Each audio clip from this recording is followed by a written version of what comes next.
Bonsoir et merci de nous rejoindre dans votre édition Iroise été. C'est devenu l'un des principaux stages de judo d'été en France.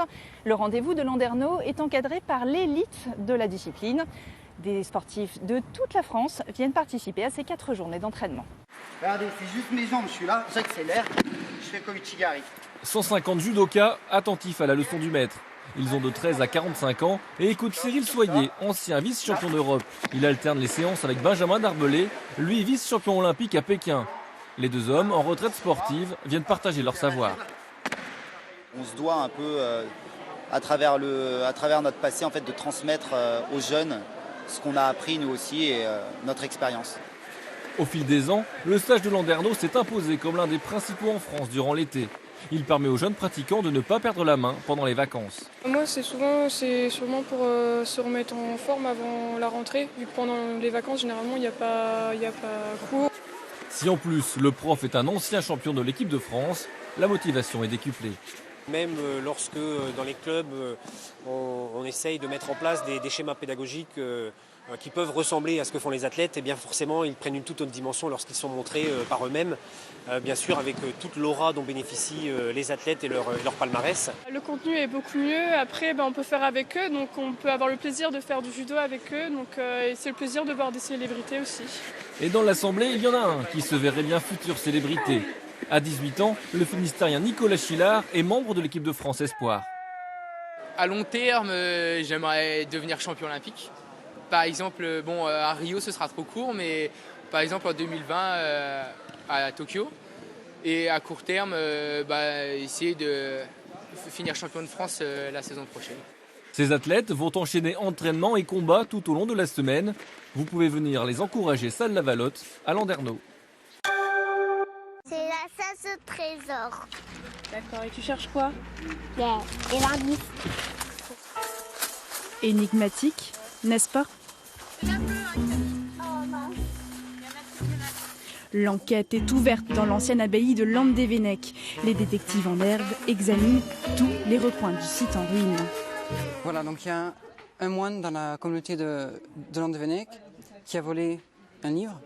Et donc il y a un des moines de cette communauté qui sait, donc qui a volé le livre. Donc du coup, il a mis sur le site et dans le musée des énigmes qui vont leur permettre du coup de trouver le nom du moine coupable. Alors moi j'ai la liste des suspects. Ouais. Jacques... Non. Alors c'est pas bon. Après, Renaud.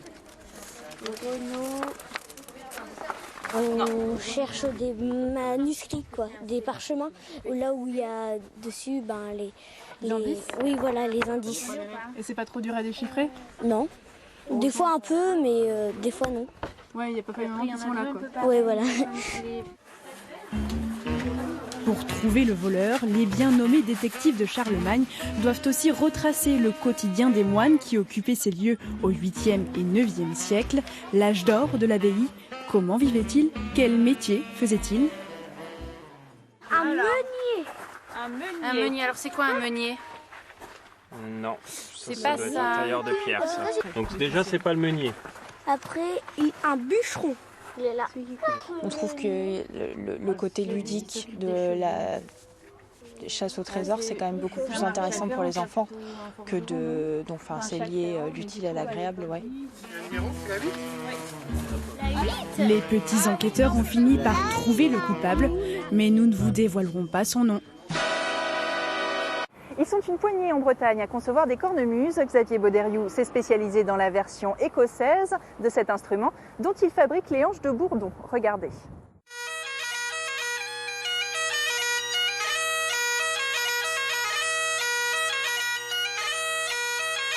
Cette cornemuse, Xavier Bauderiou l'a fabriquée de ses mains et il en est satisfait.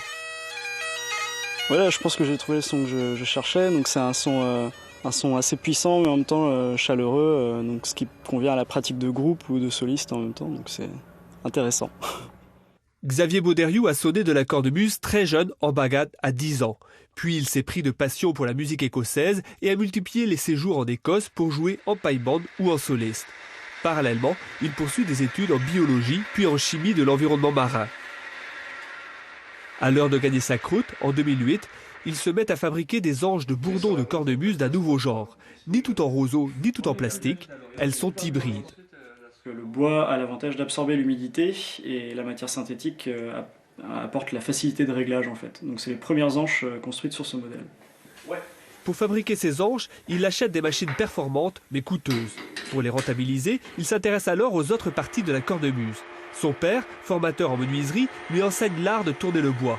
Il apprend à sélectionner le meilleur ébène, régulier et suffisamment dense pour obtenir un son puissant et stable. Il recherche son son, sa perce, et voici qu'entre ses mains naissent chanteur, sutelle et bourdon. Les poches et les bagues de décoration, il les importe de l'étranger. Auparavant, les bagadous se fournissaient plus en Écosse, en particulier pour les chanteurs. Et c'est vrai que là, la spécificité des chanteurs que je fabrique, donc c'est des chanteurs un peu plus graves pour les bagadous, pour les bombardes. Il y a aussi des chanteurs plus aigus pour les paille-bandes, donc ça permet de fabriquer des instruments un petit peu pour tout le monde. Par contre, les bourdons peuvent convenir à tout le monde de toute manière, donc ils peuvent se régler plus graves ou plus aigus. Quand il n'est pas dans son atelier, Xavier Bauderiou se produit avec le Bagad Cap-Caval, champion des bagadous cette année. Il vend ses cornemuses à travers le monde, il enseigne les musiques bretonnes et écossaises en Bretagne, mais aussi lors de stages à New York, au Canada ou en Nouvelle-Zélande. Parlersnek a zono evit ar gwellon duplor, disadorn e pedernek. Et kiberen ne vo da zijoloi dimerer ar strolat la petite semaine.